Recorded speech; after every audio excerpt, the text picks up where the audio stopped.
Good morning to another episode of Before You Say I Do, where love meets reality. My name is Chris Carter, and I'm actually very excited to be here with you. And like I said, it's a new episode of Before You Say I Do. And if you're joining us for the first time and wondering, what is this about? Well, this is where we have those tough conversations, those questions that need to be answered before one walks down the aisle. Before I introduce my topic for today and also the expert that is going to be joining me on the show, let's take a quick breather and we'll be right back.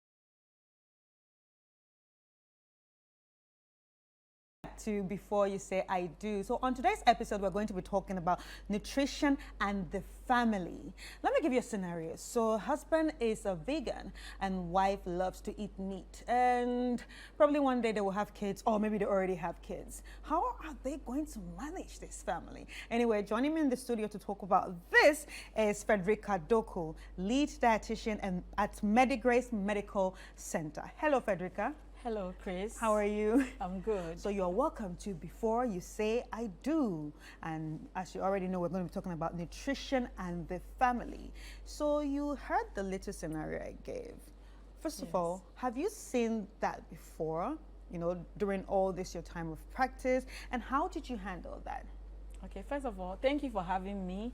Good morning to my viewers and hello to my academy, Ghana Academy of Nutrition and Dietitians. This is big and tough. So as dietitians, we handle such cases. And as part of our professional training, we are trained with counseling. So most of the time we give nutrition counseling. And when there are couples who have different meal disparities, there should be a conversation before you say I do.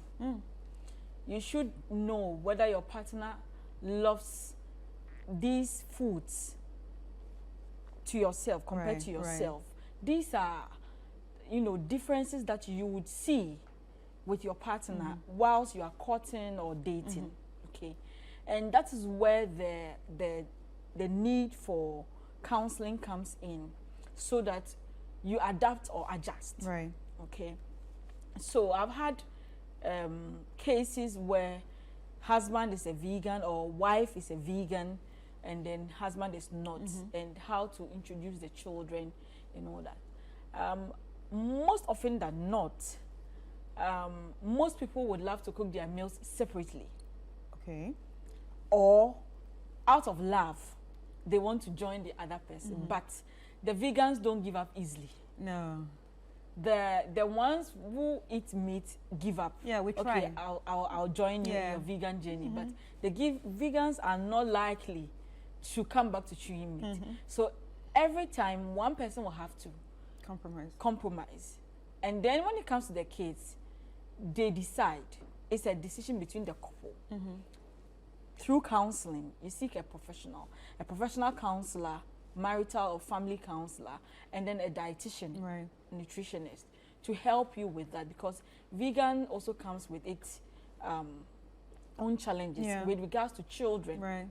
So the couple have to decide, are the children going solely vegan, or we start off with a normal diet and then gradually we incorporate them. For kids, it may not be advisable, because during their formative years and pre-operational years, food is part of their socialization. So we would want them to have as much variety as possible. So you can mix plant-based, animal foods and all that. Then when they grow up, they choose. And the human rights people also come in. It's true. These kids are not for themselves. You are choosing vegan for them. Have they said they want to be vegans? So all these things are discussion that has to be done. It's not about just wearing your beautiful wedding gown or kente. No, this can break a marriage or can break a family. Okay. Just food disparities. Wow. Yes. Wow. So, and so, how does this nutrition impact family dynamics and vice versa? So when you take a family nutrition, I would say it goes through the nutrition through the life cycle, because in the family, you find yourself in the adulthood stage, you find yourself being pregnant, you find yourself becoming a father. In the first stage, you and your husband, you are single people. Your nutrition matters for you to be able to have a child, a healthy child. The nutrition of the mother and then the husband to produce a fertile sperm and the mother a fertile ovary for it to fertilize. There should be a good nutrition. Whilst the woman is pregnant, throughout the pregnancy, nutrition plays a role in there. When the woman delivers and have the baby, breastfeeding period, nutrition matters for the mother and the child. And then going on through the formative years of the child, through adolescence, whilst the mother is also having more kids, nutrition is important there too, to gain the maternal strength, come back to your normal size and all that. Nutrition plays a role. Then, apart from these things, one of the couple may have health disparities. Yeah, like any lifestyle diseases. Any lifestyle disease like Diabetes, diabetic or hypertensive or peptic ulcer or gut issues that they have to. So these are the dynamics that come. So what challenge you have with food and what relationship you have with food, it has to be discussed. It's an important part of the courting stage. So you have to, some people have lifestyle conditions and they do not want their partners to know. But how is that possible?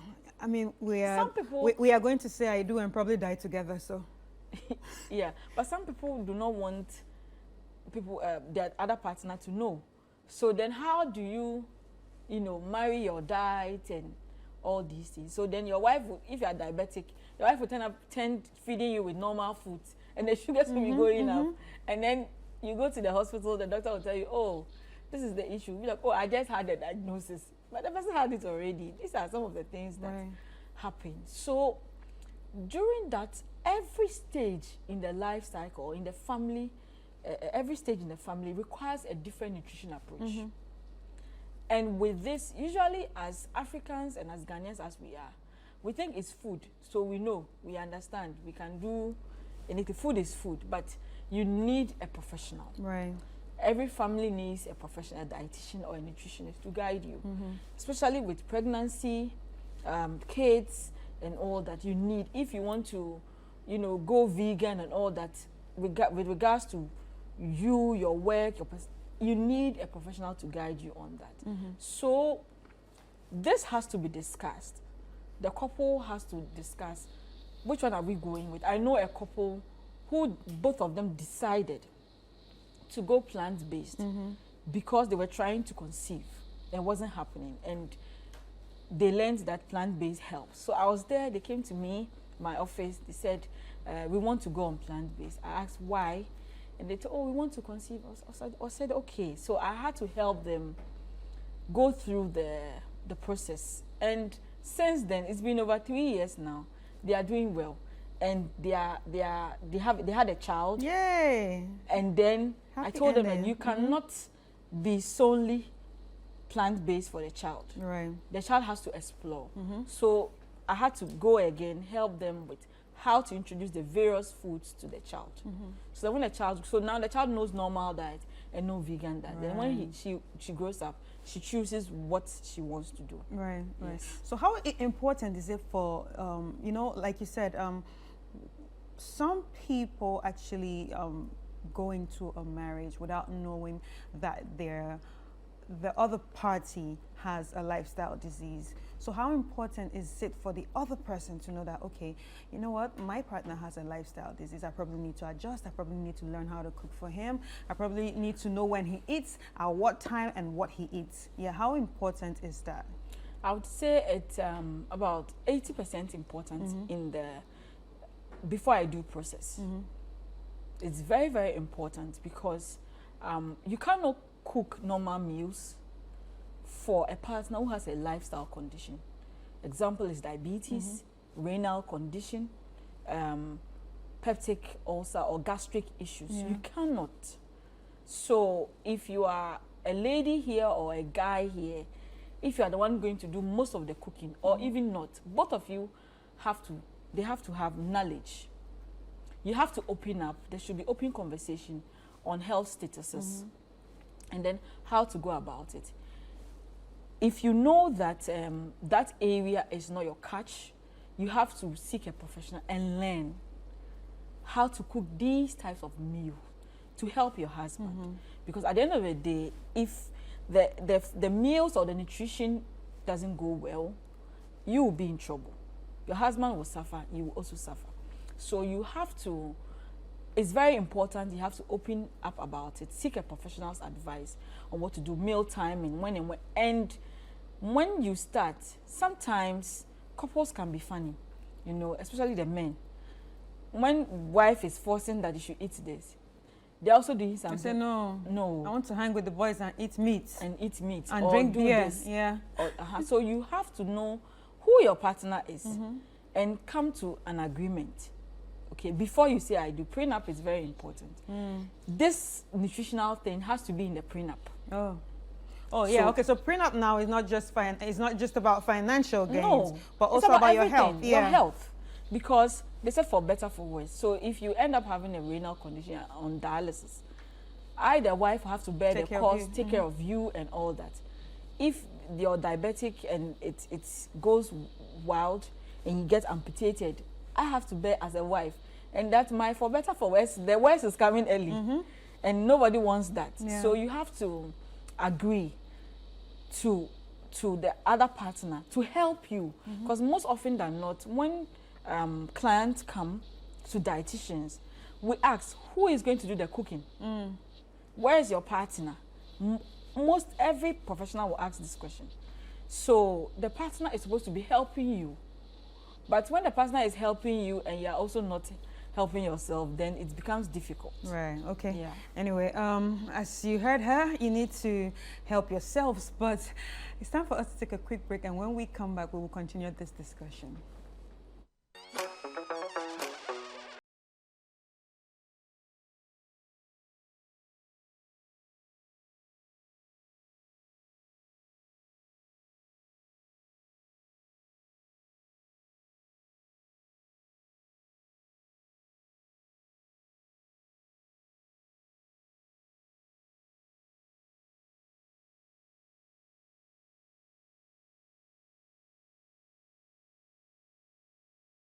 Welcome back. So it's still Before You Say I Do, and today we are talking about nutrition and the family. So we're actually having this conversation with Frederica Doku, a lead dietitian at MediGrace Medical Center. So Frederica, another scenario. I've lived in Francophone Africa and Anglophone Africa. And in the Francophone Africa, they have this habit of eating together. And well, I think it sort of brings togetherness, right? And when I tell others, they don't really believe it. But now you're a dietitian and you know all about food. So how does food bring us together as a couple or as a family? Yeah, so food is a unifier, I must say. Because as Africans as we are, we eat together. Okay. And that is why nutrition is not just an idea or a science. Nutrition goes beyond science. It's culturally based. It's preference based, and nutrition starts from the family. So what you start with, for us, we know what our parents eat, and what our great grandparents eat. From me. My parents, my kids know what I eat with them, okay? And that is where the difficulty comes in. If you are coming from a background where your foods or your meals are not nutritionally wholesome, you're eating together, and then you marry another person from a different background and nutrition there is maybe top-notch, you find it difficult to fit in. Because now your husband is vegan. you eat together. You two like meat. How can you eat together for someone that doesn't want to see meat? Exactly. They don't even want the juice of the meat to be in the stew. They don't even want to know that it is in their house. Exactly. Yeah. So that is when the difficulty comes in. So it's not just I love you, and you're going. You have to understand. One person has to compromise. And I would say that families should start incorporating healthy foods and be mindful of nutrition, so that you start. I am starting off with my kids. Where I'm coming from, our meals are different. Right. But I am starting off with my kids and my family. And I've been doing that for over 7 years now. Anybody who enters my house has to toe the same line. Right. Whether you're a cousin or sister-in-law or mother-in-law, you have to toe the same line. It's a decision. Sometimes the other person may not like it, but you try. Once a while, you throw it in there, then the person is getting used to. So if we want to achieve optimal nutrition in family, it has to start at the baseline. Right. So 2 people coming together to get married, you go through all the things that you want to do. You take a decision. We want to eat healthy. I've had couples who have come to me just before marriage. We want to start eating healthy when we get married. What should we do? So they come for nutrition counseling, diet counseling, and all the healthy food. Some of the wives will have to pay for culinary classes to learn how to cook healthy meals and all that. And they start off like that. Okay, that one, if we are all eating the same thing, is good.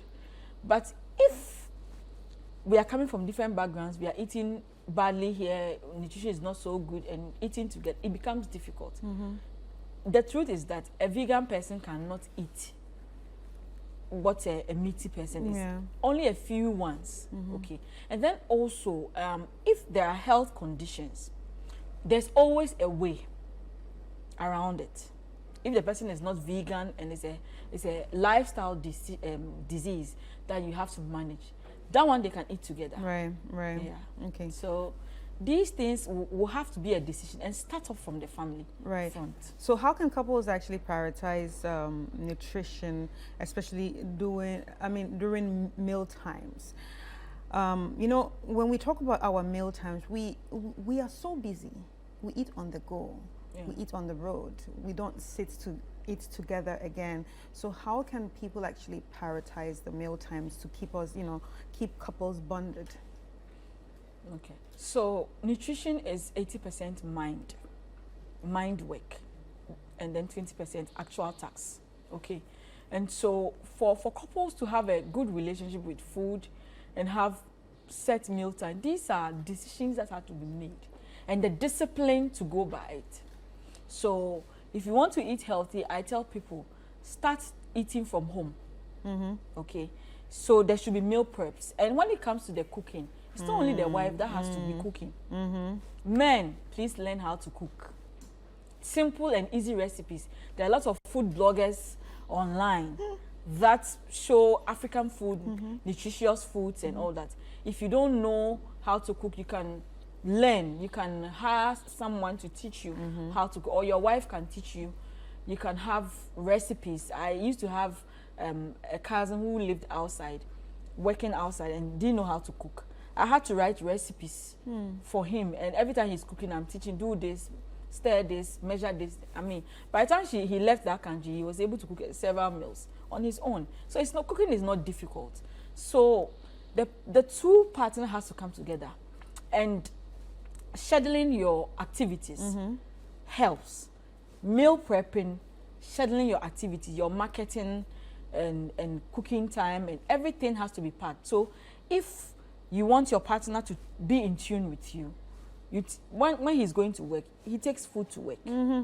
Okay, you pack a lunch or you pack a snack, or you make sure that you guys are eating breakfast together in the morning at the right time. At the right time.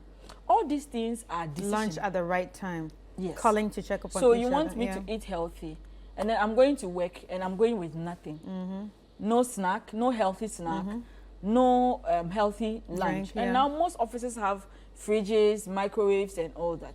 So you can pack your lunch, pack even dinner and pack your breakfast. There are 3 in a lunch box and take it to work. Right. Give your partner also. If you can't take it and you're a stay-home mom, you can hire a delivery guy to be sending the food to you. Right.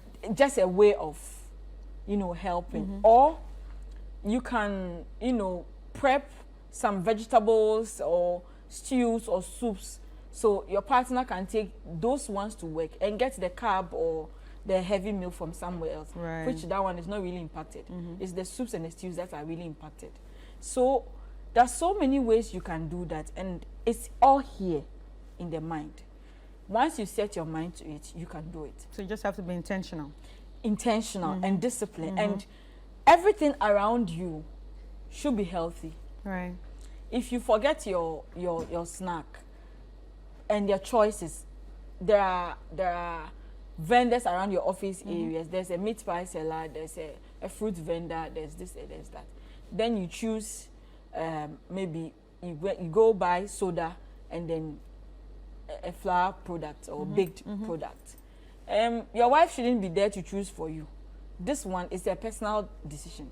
So I feel that people need the knowledge, understand healthy eating and practices, right. Understand that nutrition is everything around us. Healthy food is everything around us. Healthy food makes you. When you understand that principle, then you can make the actions. If you don't understand that principle, you would think that your partner is forcing you to eat something that you don't want to. Sure. And it's like, yeah, many a times people feel like that. Yes. Yeah. I get a lot and of especially clients, if it's not communicated properly. Properly. So I tell people, when you come to me, I tell you that healthy eating is like Christianity or a faith-based something. You have to do it at all costs.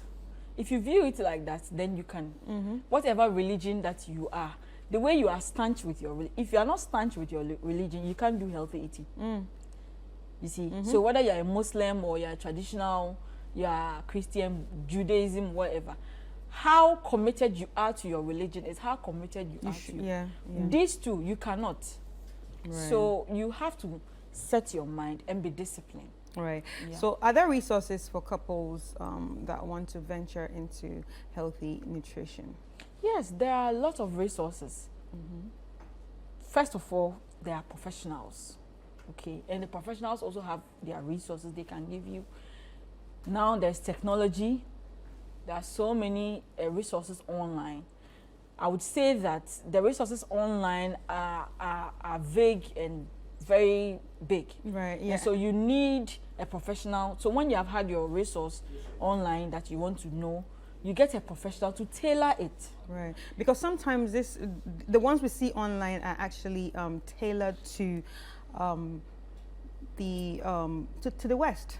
Yes. And some of the things we can't get them here. You can't get them here. Yeah, or they're probably too expensive. So what do I now substitute as a Ghanaian? Yes, that is why there are professionals. We have about 1,000 dietitians and nutritionists in Ghana and abroad, wherever you find yourself. And now there is online, social media. You see a lot of us there. Almost every hospital in Ghana here has a nutritionist or a dietitian. So you can just walk to the hospital. The way you go and do your lab test, before you say I do, the labs that we do, STIs, everything, and all those things. You should also see your dietitian. It should be part. The churches should add it. Should see your dietitian to guide you on that. Right. Tailor it to Ghanaian meals for you. Okay, things that you see it around. Right. And you don't even think it's eatable. Yeah. Or things that you see around, but per your socialization from your family, you don't even know that it can be eaten or it can be used for meals. Yeah. Or it's beneficial to or you. it's beneficial to you. So when you see a dietitian or a nutritionist, they can guide you. So just feel free, walk into any facility or DM any dietitian. Of course, they will charge you. It's not for free. Unless we are talking about it or giving an information on it. But we will charge you just as you walk into a doctor's room for counseling. So people are more concerned about fertility, STIs and all that. But your nutrition is also part of it. Because you can go for fertility And the doctor, the gynecologist will tell you, I think you should change your diet. Right. That is the only thing that you have to change for you to conceive. Right, right. And then they refer you to a dietitian. But it shouldn't be so. When you were doing your initial checks, you should have known. Yeah. You should add nutrition to the family that you want to start. So I think it's very, very important. Right. It is. Okay. All right. So thank you so much, Frederica. It was really nice having you on the show. I really enjoyed this conversation. And if you're watching and you're out there and you're ready to say I do or about to say I do, I just want to ask you, have you gone to speak to a nutritionist? Your diet? Have you had that conversation with your better have to be? Well, if you haven't, I think you should have that conversation. But anyway, Frederica, where can people reach out to you in case anybody watched this and like, oh, I need to talk to Frederica? Okay, so Frederica is on Instagram, Facebook, TikTok, all the social media platforms as Finest Dietitian. Okay, and I'm also at Medigrace Medical Center. We are behind the trade fair on the Child Road. So anytime you come there, you can see me. And then you can reach out to me on social media. Yeah. All my handles work. Okay. Thank you so much, Frederica. You're welcome. Thank you. All right. So Frederica has answered all your questions that you need to know about nutrition and the family. But if you have more, you can just send her a DM. This has been a great conversation. And tomorrow we'll be coming back with a brand new episode. So do not forget to, log on at the same time to Before You Say I Do tomorrow. Anyway, my name is Chris Carter and I really enjoyed this. Hope you did too. Bye-bye.